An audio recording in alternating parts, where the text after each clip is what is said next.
Perkenalkan, nama saya Melza Nabila dengan NIM 123450122 dari kelas RA.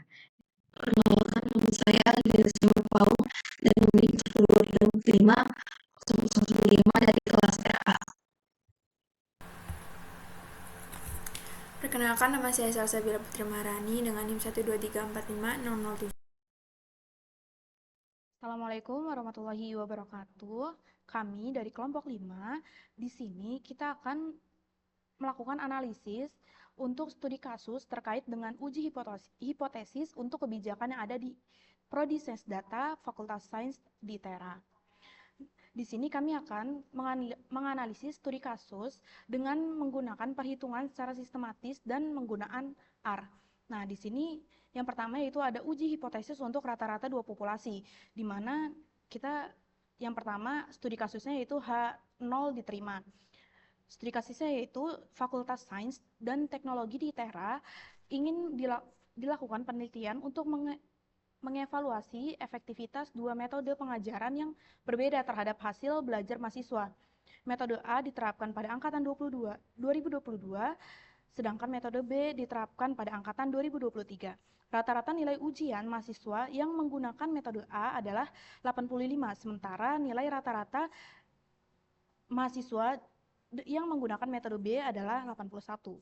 Nah, peneliti ingin mengetahui apakah ada perbedaan signifikan antara rata-rata nilai ujian kedua kelompok dengan asumsi bahwa rata-rata nilai ujian dari metode A lebih tinggi daripada metode B setidaknya 4 unit. Nah, penyelesaian secara sistematis di sini pertama kita langkah yang pertama yaitu kita tuliskan data yang diketahui pada soal. Nah, yang diketahui pada soal yaitu ada rata-rata metode A yaitu 85, lalu rata-rata metode B yaitu 81, lalu yang diketahui selanjutnya yaitu ada standar deviasi yaitu pada metode A yaitu 4 dan standar deviasi pada metode B yaitu 5, lalu ukuran sampel metode A yaitu 12, lalu ukuran sampel pada metode B yaitu 10 dan selisihnya yaitu 4. Nah, kita menggunakan taraf nyata atau alfanya yaitu 0,05. Nah, di sini kita langkah yang keduanya kita yaitu menghitung variansi gabungannya dengan menggunakan rumus SP kuadrat yaitu NA dikurang 1 dikali dengan S kuadrat A plus NB dikurangi 1 S kuadrat B per NA plus NB dikurangi 2. Nah, kita masukin rata-rata nilai ukuran sampel pada metode A yaitu 12 dikurangi 1, lalu standar deviasinya yaitu 4 kuadrat ditambah ukuran sampel pada metode B yaitu 10 dikurangi 1, lalu dikali dengan standar deviasi metode B yaitu 5 dikuadratkan. Lalu dibagi dengan ukuran sampel pada metode A ditambah dengan ukuran sampel pada metode B dikurangi 2. Nah, hasilnya yaitu variansi gabungannya yaitu 20,05. Setelah kita menghitung variansi gabungan, kita menghitung yaitu standar errornya. Nah, standar error kita menghitung dengan cara akar dari variansi gabungannya tadi dikali dengan 1 per ukuran sampel dari A plus 1 per ukuran sampel metode B. Nah, kita masukkan tadi yang sudah diketahui yaitu variansi gabungannya yaitu tadi 20,05 dikali dengan 1 ukuran sampel metode A yaitu 12, jadi 1 per 12 ditambah 1 per 10. Nah, nanti menghasilkan hasil 1,917. Nah, langkah yang keempat yaitu kita menghitung statistik ujinya dengan menggunakan uji T.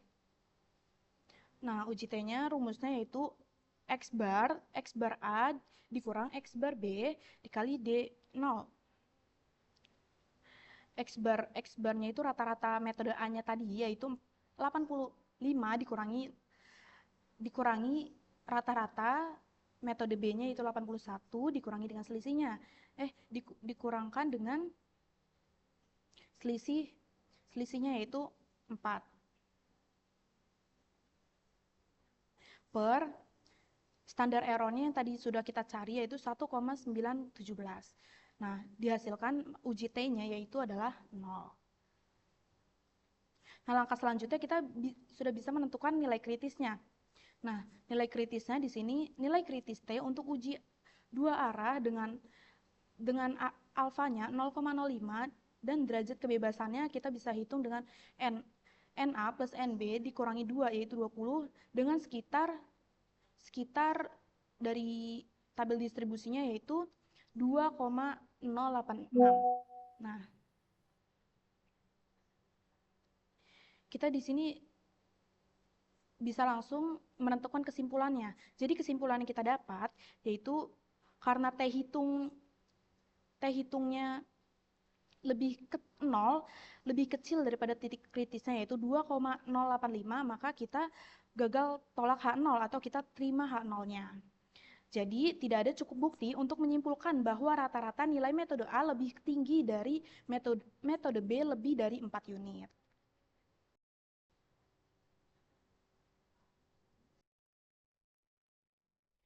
Nah, tadi merupakan perhitungan matematisnya. Sekarang kita menghitung menggunakan R.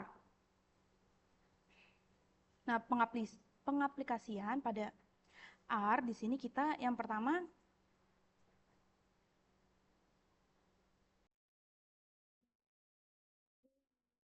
Nah, pada bagian ini kita memasukkan juga seperti yang di perhitungan matematis, kita tulis dulu data yang kita ketahui, yaitu ada nilai rata-rata dari metode A, ada rata-rata nilai metode B, lalu standar deviasi dari metode A, standar deviasi dari metode B, lalu ukuran sampel dari metode A, dan ukuran sampel dari metode B, lalu selisihnya, dan taraf signifikan.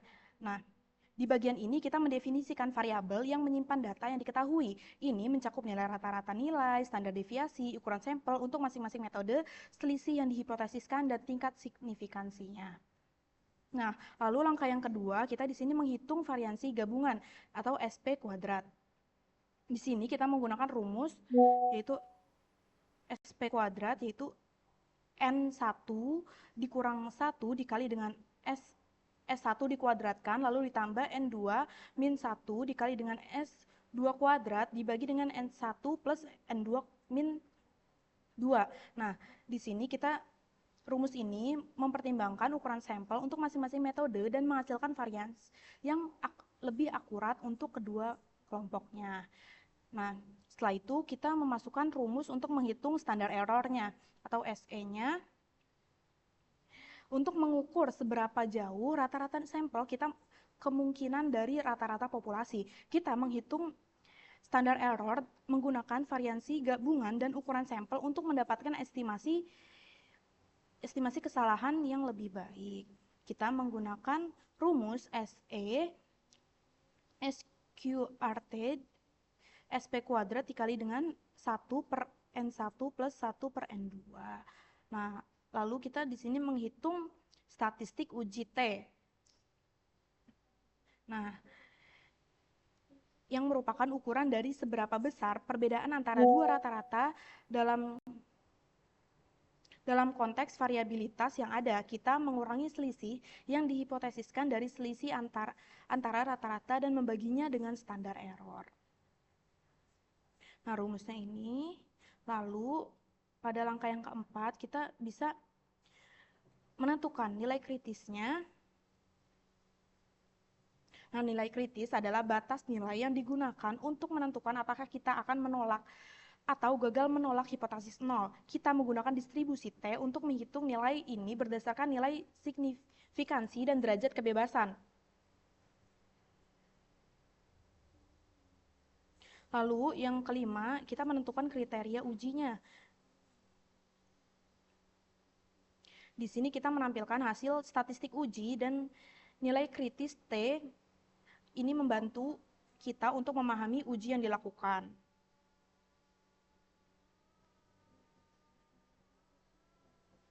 Nah, lalu yang kelima, kita dapat menarik kesimpulannya. Dan kita bisa menambahkan tambahan output p-value-nya.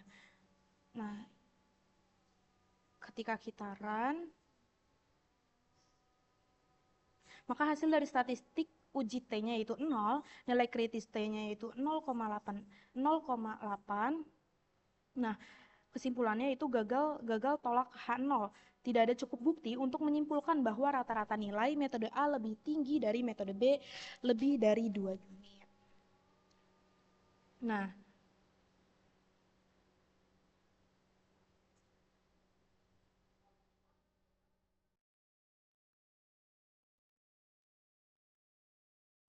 ketika kita run, hasilnya yaitu statistik uji T yaitu 0, nilai kritis T yaitu 2,08 dan gagal.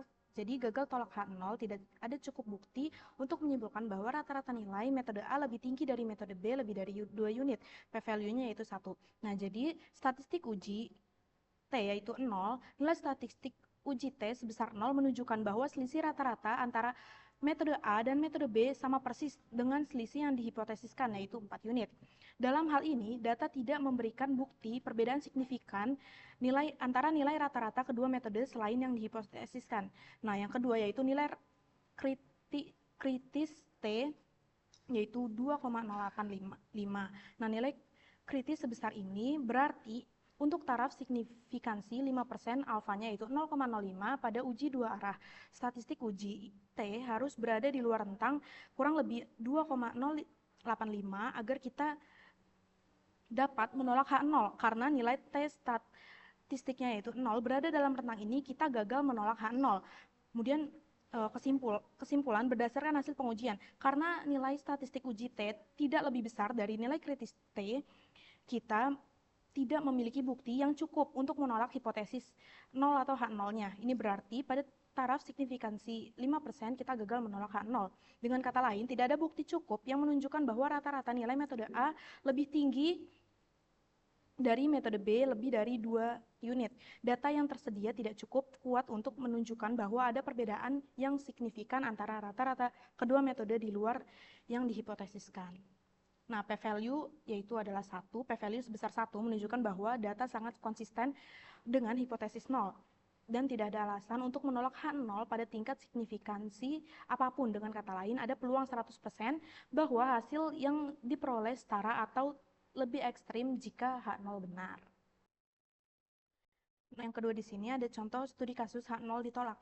Fakultas Sains di Tera ingin melakukan penelitian untuk mengevaluasi dampak dari program pelatihan analisis data yang baru diterapkan terhadap keterampilan analisis mahasiswa. Program ini diikuti oleh mahasiswa angkatan 2023, sementara angkatan 2022 tidak mengikuti program tersebut. Peneliti ingin mengetahui apakah rata-rata skor keterampilan analitis mahasiswa yang mengikuti program pelatihan lebih tinggi daripada mahasiswa yang tidak mengikuti program tersebut dengan selisih hipotesis sebesar 2 unit. Nah, penyelesaiannya yang di sini kita harus tulis dulu data yang diketahui pada soal. Nah, data yang diketahui pada soal yaitu rata-rata skor mahasiswa pelatihan atau X bar satunya yaitu 92, rata-rata skor mahasiswa non pelatihan yaitu X bar 2-nya yaitu 87, dan standar deviasi atau S1-nya yaitu 4, standar deviasi mahasiswa non pelatihan atau S2-nya yaitu 5, ukuran sampel mahasiswa pelatihan atau N1-nya yaitu 25, ukuran sampel mahasiswa non pelatihan yaitu N2 yaitu 20, dan selisih yang dihipotesiskan atau D0-nya yaitu 2, dan taraf signifikansi atau alfanya yaitu 0,05. Nah, langkah yang kedua di sini kita ingin menghitung variansi gabungannya dengan menggunakan rumus SP kuadrat sama dengan N1, yaitu N1 itu atau ukuran sampel mahasiswa pelatihannya dikurangi 1 lalu dikali dengan S1 kuadrat plus N2 dikurangi 1 S2 kuadrat per N1 plus N2 dikurangi 2. Nah, kita masukkan N1-nya yaitu yang sudah diketahui yaitu N1-nya yaitu 25 dikurangi 1 dikali S1-nya atau standar deviasi yang mahasiswa pelatihannya yaitu 4 ditambah dengan N2-nya yaitu 20 dikurangi 1 dikali dengan standar deviasi yang kedua yaitu 5. Lalu dikuadratkan per N1 diketahuinya yaitu 25 ditambah dengan 20 dikurangi 2. Nah, nanti akan menghasilkan variansi gabungannya yaitu adalah 19,98. Nah, langkah yang ketiga di sini kita menghitung standar errornya. Standar error menggunakan rumus SE sama dengan akar dari tadi variansi gabungan dikali dengan 1 per N1 ditambah 1 per N2. Nah, sama dengan kita masukkan akar dari hasilan tadi yaitu 19,98 dikali dengan 1 per N1 yaitu ukuran ukuran sampel yang pertama yaitu tadi 25 dan ukuran sampel yang kedua yaitu 1/20.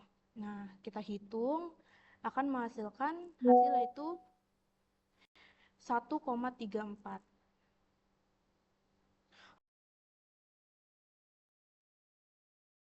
Yang hasilnya yaitu 1,341. Nah, langkah selanjutnya itu kita menghitung statistik uji dengan menggunakan uji T. Nah, rumusnya itu X bar 1 dikurangi X bar 2 dikurangi dengan selisihan tadi per standar errornya. Nah, rata-rata pertamanya itu 92 dikurangi 87 dikurangi dengan selisihnya itu tadi 2. Nah, standar errornya tadi kita udah dapat yaitu 1,1341. Nah, kita hitung dan hasilnya adalah 2,237. Nah, setelah kita mendapatkan hasil itu, kita di sini dapat menentukan nilai kritisnya. Nah, nilai kritis dari uji satu arah dengan alfanya yaitu 0,05 dan derajat kebebasan dengan rumus N1 plus N2 dikurangi 2 yaitu dapat hasilnya 43. Hasilnya yaitu 1,681. Ini diperoleh dari tabel distribusi T. Nah, yang terakhir kita bisa menarik kesimpulannya. Nah, kesimpulannya karena T hitung itu tuh yang hasilnya 2,237 lebih besar dari T kritisnya, yaitu 1,687. Nah, dari ini kita hasilnya yaitu menolak H0. Jadi, ada cukup bukti untuk menyimpulkan bahwa rata-rata skor mahasiswa yang mengikuti program pelatihan analisis data lebih tinggi daripada mahasiswa yang tidak mengikuti program tersebut dengan selisih lebih dari 2 unit. P-value yang dihitung menunjukkan hasil yang mendukung keputusan untuk menolak H0. Nah, tadi merupakan perhitungan matematisnya. Kita akan mengaplikasikan di R. Nah, untuk yang H0 ditolak, nah, pengaplikasian untuk di R, untuk H0 ditolak, sama seperti perhitungan matematis. Yang pertama kita tulis dulu nih langkahnya, data yang kita ketahuinya pada soal yaitu tadi X bar atau rata-ratanya itu 92, X bar yang pertama, lalu rata-rata yang kedua yaitu 87, lalu standar deviasi yang pertama yaitu 4, standar deviasi yang kedua yaitu 5, ukuran sampel yang pertama yaitu 25, dan ukuran sampel yang kedua yaitu 20, lalu selisihnya yaitu 2, dan kita menggunakan taraf nyata atau alfanya yaitu 0,05. Nah, yang kedua kita di sini ingin menghitung variansi gabungan atau SP2-nya.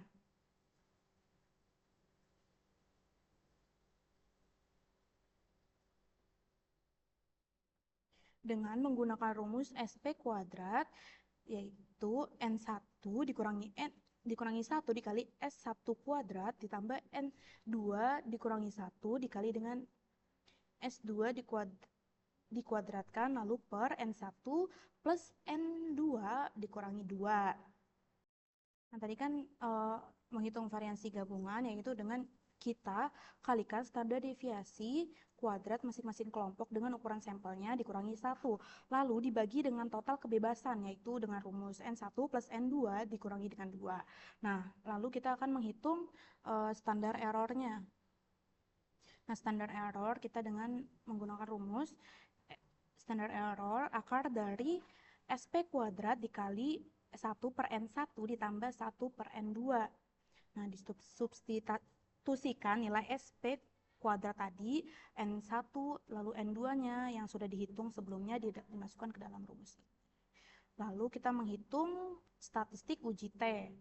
Nah, rumusnya T stat X1 dikurangi X2 dikurangi dengan selisihnya tadi lalu dibagi dengan standar errornya.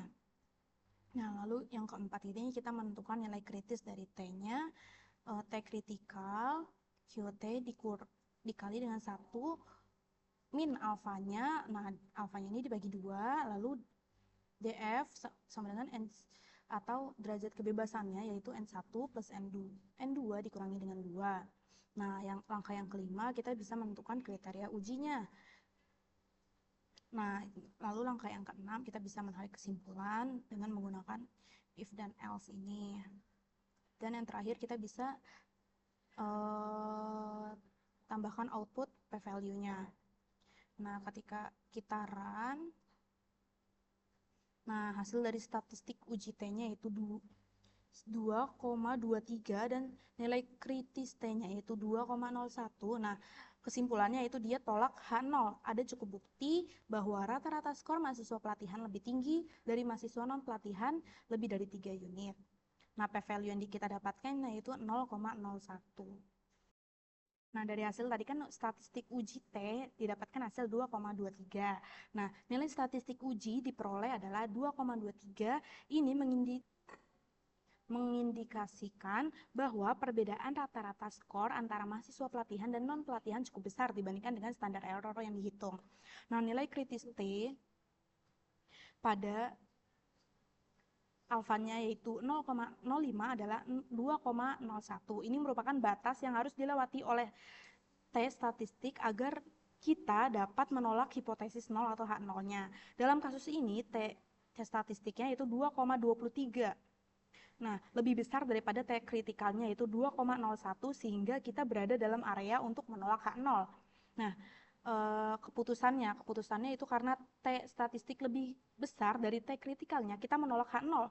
Hal ini berarti bahwa data memberikan bukti yang cukup untuk menyimpan bahwa rata-rata skor mahasiswa yang mengikuti pelatihan lebih tinggi daripada mahasiswa yang tidak mengikuti pelatihan, dan perbedaan ini melebihi nilai yang dihipotesiskan lebih dari 3 unit. Nah, lalu untuk p-value-nya yang dihasilkan adalah 0,015 yang lebih kecil dari taraf signifikansi yaitu 0,05. Dengan p-value yang lebih kecil ini, kita memiliki alasan tambahan untuk menolak H0. Ini menguatkan bahwa perbedaan yang diamati kemungkinan bukan karena kebetulan, melainkan memang signifikansi. Nah, jadi berdasarkan hasil uji ini dapat disimpulkan bahwa ada cukup bukti yang menyatakan bahwa rata-rata skor mahasiswa yang mengikuti pelatihan lebih tinggi dari yang tidak mengikuti pelatihan dengan berdasarkan yang signifikan secara statistik melampaui batas 3 unit. Selanjutnya untuk uji hipotesis untuk proporsi 2 populasi akan dilanjutkan oleh teman saya. Jadi saya akan menjelaskan untuk uji hipotesis proporsi 2 populasi yang untuk H0 diterima. Di sini ada soal di Prodi Sains Data Fakultas Sains ITERA, sebuah penelitian dilakukan untuk menguji kebijakan baru mengenai kurikulum yang diterapkan pada angkatan 2023. Penelitian ini bertujuan untuk mengetahui apakah ada perbedaan signifikasi dalam proporsi kepuasan antara mahasiswa angkatan 2021 dan 2023 setelah kebijakan baru diterapkan. Dalam penelitian ini, 300 mahasiswa angkatan 2001 diambil sebagai sampel, di mana 120 diantaranya menyatakan puas dengan kurikulum yang ada, sehingga proporsi kepuasan untuk angkatan ini adalah 60%. Di sisi lain, mahasiswa angkatan 2023 diambil sampel sebanyak 350 mahasiswa dengan 210 diantaranya yang menyatakan puas menghasilkan proporsi kepuasan sebesar 60%. Uji hipotesis dilakukan untuk menguji apakah proporsi kepuasan antara kedua angkatan berbeda secara signifikan. Yang pertama dilakukan yaitu kita definisikan ukuran sampel mahasiswa angkatan 2021 yaitu 300 orang. Di sini kita akan definisikan sebagai S1. Kemudian S1-nya ini sebagai jumlah mahasiswa angkatan 2021 yang menyatakan puas dengan kurikulum, yaitu ada sebanyak 180 orang. Lalu di P1 ini kita menghitung proporsi kepuasan mahasiswa angkatan 2021. Proporsi ini diperoleh dengan membagi jumlah mahasiswa yang puas yaitu X1 dan total sampel angkatan 2021 yaitu N1, di mana menghasilkan 0,60 atau 60%. Lalu kita definisikan lagi N2 sebagai ukuran sampel mahasiswa angkatan 2023, yaitu ada 350 orang, lalu X2-nya ada 120 orang, di mana X2 ini adalah mahasiswa yang angkatan 2023. Kemudian seperti sebelumnya, P2 ini digunakan untuk menghitung proporsi kepuasan mahasiswa angkatan 2003 dengan membagi jumlah mahasiswa yang puas dengan total angkatan 2023 yaitu X2 per N2, di mana nanti akan menghasilkan 0,60 atau 60%. Lalu berikut nilai ini digunakan untuk menghitung gabungan dari kedua angkatan. Proporsi gabungan ini digunakan sebagai perkiraan proporsi keseluruhan untuk uji dua proporsi.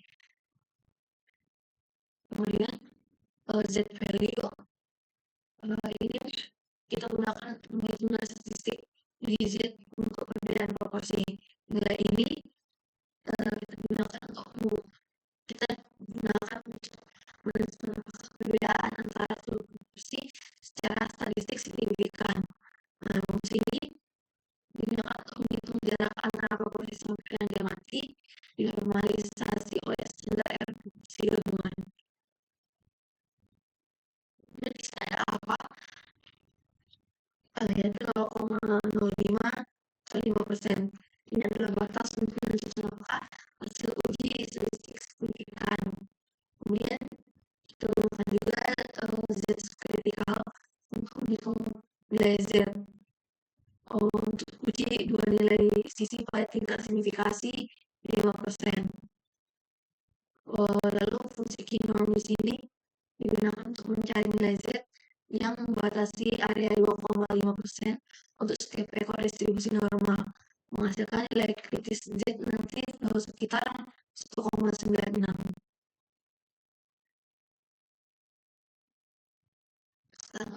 P-value ini untuk menghitung nilai P-value untuk uji tesis. Nilai P ini digunakan untuk mengukur kekuatan bukti terhadap hipotesis 0 atau H0. Nilai ini diperoleh dengan menghitung probabilitas Z berada di luar nilai statistik uji dengan distribusi normal standar. Lalu ini yang pertama digunakan untuk menampilkan proporsi kepuasan mahasiswa angkatan 2021. 60% ada di output. Kemudian bagian ini untuk menampilkan proporsi kepuasan mahasiswa angkatan 2023. Lalu untuk statistik uji Z ini menampilkan statistik uji Z yang dihitung ke output. Lalu selanjutnya untuk menampilkan nilai Z untuk uji dua sisi pada tingkat signifikasi 5% di output. Lalu yang terakhir ini digunakan untuk menampilkan nilai P yang dihitung ke output.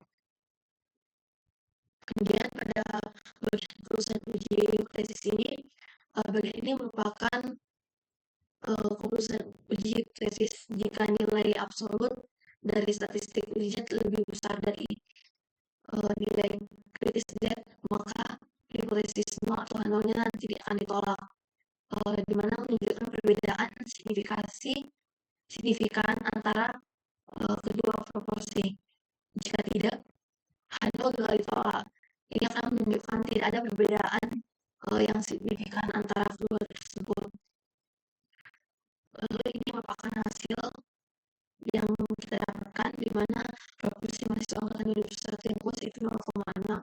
Proporsi mahasiswa angkatan 2023 yang puas ada 0,6 juga. Sisi uji Z-nya 0, nilai kritis Z-nya ada 1,959, P-value-nya ada 1.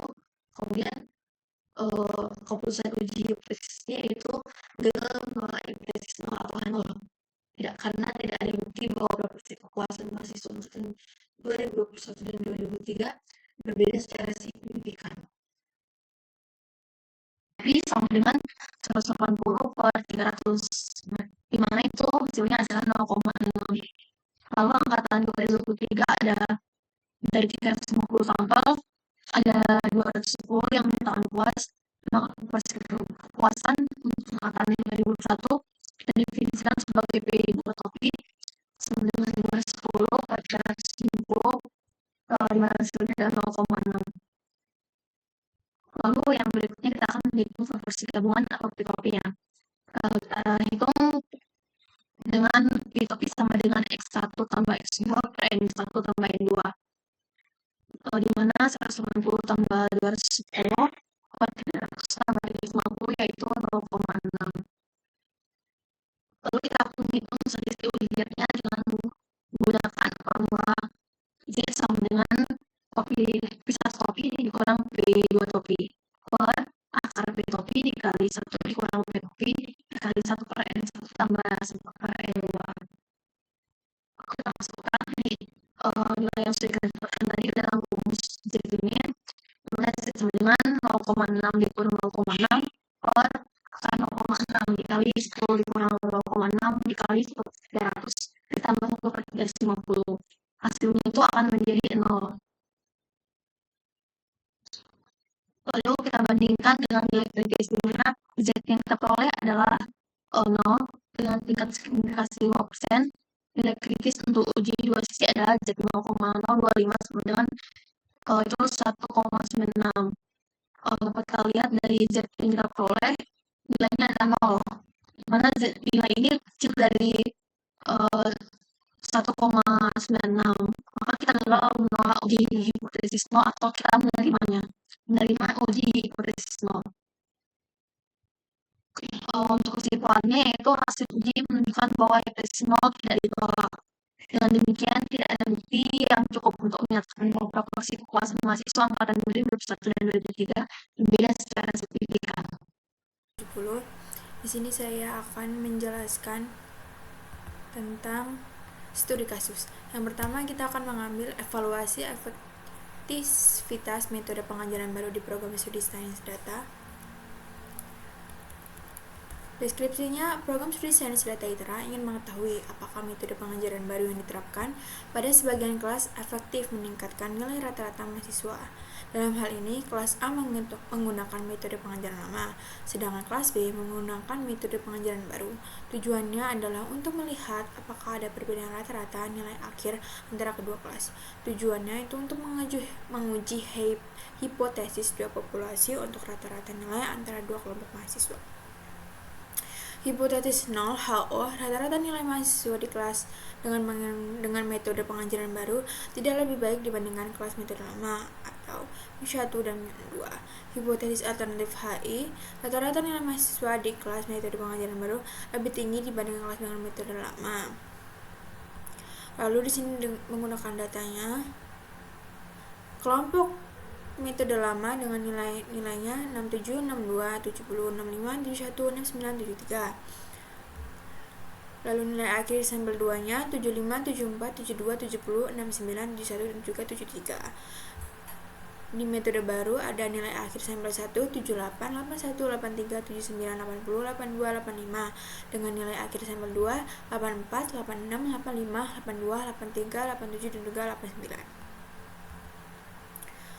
Kita akan melakukan prosedur pengujiannya. Hitung rata-rata dan standar deviasinya. Temukan rata-rata dan standar deviasi dari nilai untuk setiap kelompok. Lalu uji T untuk nilai rata-rata. Gunakan uji T 2 sampel independen untuk membandingkan dua rata-rata. Statistik uji T dihitung sebagai berikut. Lalu yang ketiga yaitu level signifikasi. Misalkan kita menggunakan alpanya itu 0,05. Lalu keputusannya, jika T hitung lebih besar daripada T table untuk alpanya 0,05 dan derajat kebebasan tertentu, maka H0 ditolak. Menunjukkan perbedaan signifikasi dalam rata-rata nilai akhir antara dua metode pengajaran. Jika T hitung lebih kecil dari T table, maka H0 diterima, menunjukkan tidak ada perbedaan signifikasi antara metode pengajaran. Lalu kasusnya yaitu HO ditolak. Misalkan rata-rata nilai kelas dengan metode lama adalah 70 dan metode baru adalah 82. Setelah dihitung nilai T adalah 3,01. Sementara T table untuk alpanya 0,05 adalah 2,02. Karena T hitung lebih besar daripada T table, maka H0 ditolak, yang berarti metode baru secara signifikasi meningkatkan nilai rata-rata nilai. H0 diterima, misalkan nilai rata-rata kelas dengan metode lama adalah 70 dan metode baru adalah 72. Nilai T hitung adalah 1,5 dan lebih kecil dari T table 2,02. Karena T hitung lebih kecil daripada T table, HO diterima yang berarti tidak ada perbedaan signifikasi antara kedua metode pengajaran. Untuk menghitung uji hipotesis dari kasus di atas, bisa menggunakan pendekatan matematis dan juga R. Kita bisa menggunakan data sebagai contoh. Nih, kita akan menggunakannya. Kita menguji apakah rata-rata nilai akhir mahasiswa di kelas dengan metode pengajaran baru lebih tinggi dibanding dengan metode lama menggunakan uji hipotesis 2 sampel. Dengan langkah-langkah matematis yaitu hitung rata-rata standar deviasi, lalu statistik uji T, level signifikasi, dan juga pengambilan keputusan. Lalu kita akan menggunakan RStudio-nya juga. Di sini ada data nilai akhir untuk kedua kelompok. Kita masukkan, lalu kita run. Lalu kita akan masukkan data yang tadi, nilai metode lama. Kita run juga. Lalu nilai metode baru. Selanjutnya, uji hipotesis 2 sampel untuk perbedaan rata-ratanya. Di sini menggunakan hasil underscore uji. Penambahan kiri menggunakan t-test. Nilai metode lama, nilai metode baru juga alternatif. Hasil true. Lalu menampilkan hasil uji. Kita run dulu.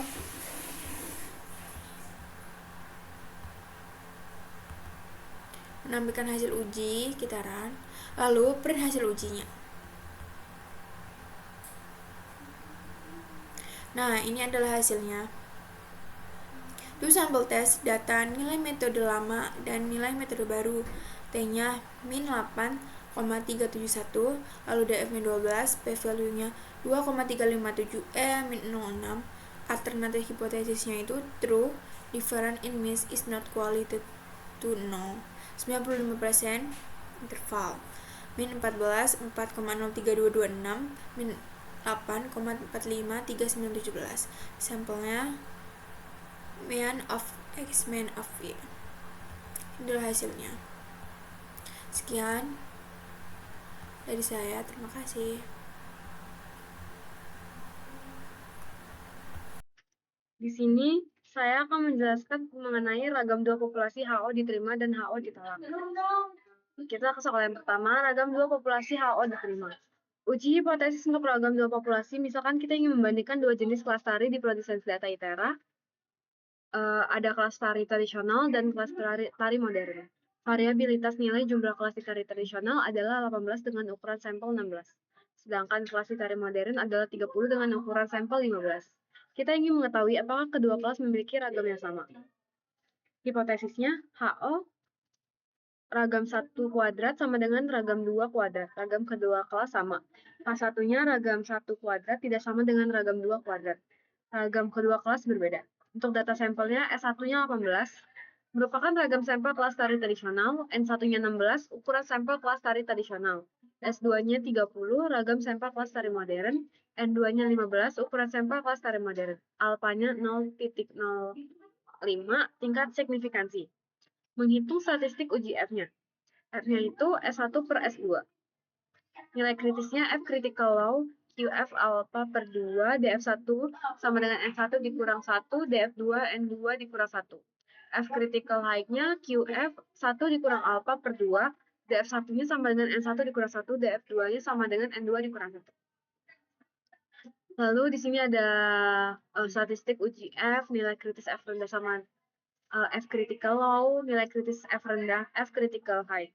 Keputusannya if F critical low, F critical high, print HO ditolak, ragam kedua kelas berbeda secara signifikan. Else-nya printnya HO diterima, ragam kedua kelas tidak berbeda secara signifikan.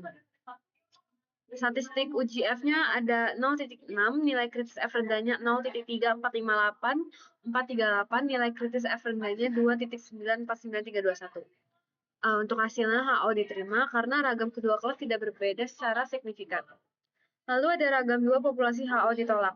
Uji hipotesis untuk ragam dua populasi, misalkan kita ingin membandingkan dua jenis kelas strukdat di Prodi Sains Data Itara, kelas strukdat A dan strukdat B. Variabilitas nilai jumlah kelas di strukdat A adalah 10 dengan ukuran sampel 30, sedangkan kelas di strukdat B ada 90 dengan ukuran sampel 100. Kita ingin mengetahui apakah kedua kelas memiliki ragam yang sama. Hipotesisnya HO-nya ragam 1 kuadrat sama dengan ragam 2 kuadrat, ragam kedua kelas sama. Salah satunya, ragam 1 kuadrat tidak sama dengan ragam 2 kuadrat. Ragam kedua kelas berbeda. Data sampelnya, S1-nya 10, ragam sampel kelas strukdat A, N1-nya 30, ukuran sampel kelas strukdat A, S2-nya 90, ragam sampel kelas strukdat B, N2-nya 100, ukuran sampel kelas strukdat B, alfanya 0,05, tingkat signifikansi. Menghitung statistik uji F. F-nya S1 per S2, nilai kritisnya F critical low, QF alpha per 2, DF1 sama dengan N1 dikurang 1, DF2 sama dengan N2 dikurang 1. F critical high-nya QF 1 dikurang alpha per 2, DF1 sama dengan N1 dikurang 1, DF2, N2 dikurang 1. Lalu ada statistik uji F, nilai kritis rendah, F critical low, F kritis F rendah, F critical high. Keputusannya if F critical low, F critical high, print HO ditolak, ragam kedua kelas berbeda secara signifikan. Else-nya print HO diterima, ragam kedua kelas tidak berbeda secara signifikan. Ada statistik uji F-nya 0,1111111, nilai kritis F rendahnya 0,525755, nilai kritis F rendahnya 1,72618. HO-nya ditolak karena ragam kedua kelas berbeda secara signifikan. Di sini dapat dilihat di terminalnya untuk outputnya. Untuk yang pertama itu HO diterima, ragam kedua kelas tidak berbeda secara signifikan. Untuk soal yang kedua, hasilnya HO ditolak karena ragam kedua kelas berbeda secara signifikan. Perhitungan sistematisnya di sini, untuk kasus ini kita akan menggunakan uji F untuk memeriksa apakah variansi antara dua kelas struktur data, strukdat A dan strukdat B berbeda secara signifikan.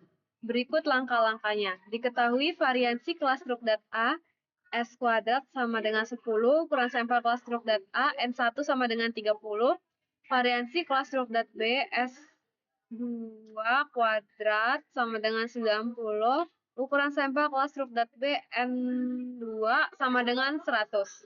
Hipotesisnya, HO ragam 1 kuadrat sama dengan ragam 2 kuadrat. Tidak ada perbedaan variansi antara dua populasi. HA-nya ragam 1 kuadrat tidak sama dengan ragam 2 kuadrat. Ada perbedaan variansi antara dua populasi. Lalu ada statistik uji. Statistik uji F dihitung sebagai F sama dengan max S1 kuadrat, S2 kuadrat per min S1 kuadrat, S2 kuadrat. Karena S2 kuadrat lebih besar dari S1 kuadrat, maka F-nya sama dengan S2 kuadrat per S1 kuadrat sama dengan 90 per 10. Derajat kebebasan untuk kelas strukdat A, DF1 sama dengan N1 dikurang 1 sama dengan 30 dikurang 1 sama dengan 29.